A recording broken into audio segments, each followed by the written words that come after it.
My name is Gavin Evans, and this is my review of Jungle Cruise. And this review will have spoilers, so there's your warning. But Jungle Cruise is one of my favorite rides in Disneyland.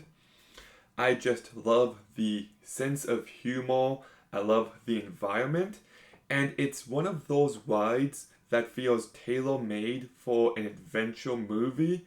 So when they announced it, I was actually really excited, and I wish I loved this movie, but I don't. I like it. I just wish I liked it a bit more. So let's begin talking about the cast. And Emily Blunt is so good in this movie. So good. Like, she just brings so much personality and energy, and she just carries this movie so perfectly, and she's just charming and delightful. Dwayne Johnson, I am not a fan of as an actor, but this is one of his better performances. I thought he carried this movie incredibly well as well. And I don't know, I just think that his banter with Emily Blunt really brought out the best in him. I thought they had plenty of chemistry, and their romance really worked for me. So that is the main reason to watch this movie. Jack Whitehall, I thought, did a pretty good job. He brought enough personality to his character. Jesse Plemons, the first time I saw this movie, I thought he was the standout. I thought he was amazing. And on this rewatch, not really. Like, he has his moments, just not nearly enough. Paul Giamatti, I thought, did a very good job in his, 5 minutes of screen time. And Edgar Ramirez. Look, I'm just going to be honest.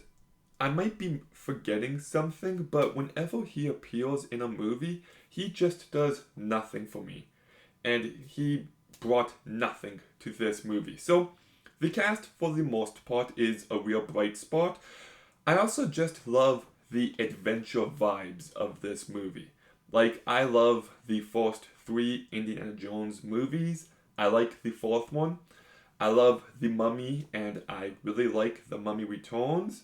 And I just miss these pure adventure movies. And we get one here, and I just love the feel of it. It feels like an exploration. It feels like an adventure, and I wish we got more movies in this subgenre. You do got the characters going against waterfalls, and that's mainly it, actually. That's disappointing.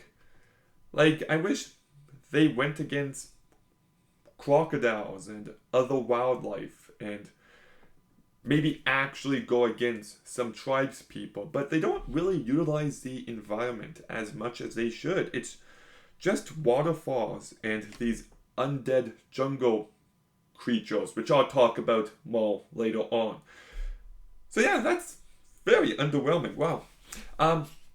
The production design for this movie is impressive, and the action is fun enough. It's nothing amazing, but it keeps you entertained, and that is a highlight of this movie, is the fact that it is entertaining. I was engaged enough, and I was never bored. And then we get to this tryst, which actually really works for me because it turns out Dwayne Johnson is actually like 400 years old, and it actually added some depth to the movie that I wasn't expecting. Like, this entire mission is for him to lose his immortality and for him to die. It kind of reminds me of Pirates of the Caribbean in some ways, but I thought the movie was getting fairly one note, and this is exactly what it needed to pick back up. And the flashback sequence is amazing. Holy shit. Best scene of the movie, no doubt. Like, the music by James Newton Howard in that one instance goes so unbelievably hard, and that I loved that. I also really liked the ending. The fact that Dwayne Johnson was willing to sacrifice himself to save them. If you know me, you know my two biggest fears are death and hell. The idea of eternal suffering. So the fact that he was going to put himself through all of that to save her, there's something about it that I found it to be very powerful. But I do got some more issues. Like I said, I would have liked them facing off against the environment more. The movie is 2 hours and 10 minutes. Maybe trim it down by 10 minutes. It's not too long, but it's a little too long. I praised the production design, but you can tell this movie was made in a studio and it just has that very clean look to it. I would have liked a bit more grain or a bit more grime. I wish the movie just looked a bit dirty. Not in that way, but you know, like the in this filthy river, and I just wish the movie kind of represented that in its own appearance. And speaking of the look of the movie, the CGI villains, holy shit, these looked absolutely terrible. I don't like the idea of them because it just feels like a poor man's version of Pirates of the Caribbean. But still, the look, it's just baffling the way they appear in the final cut of the movie. And on top of that, I thought some of the finale was just blah.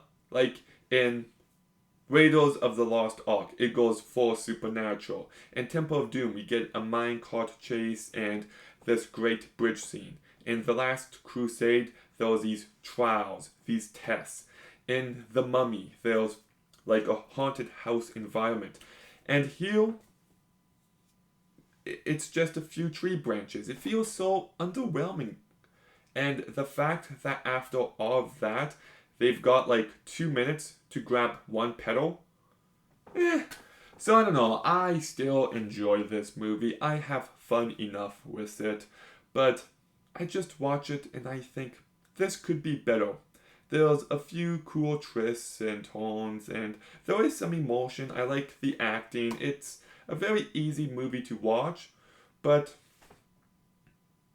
it just I just wish it was directed a bit better, and I just wish it looked a bit better, and I just wish the movie was better. So I'll still give Jungle Cruise a 6 out of 10.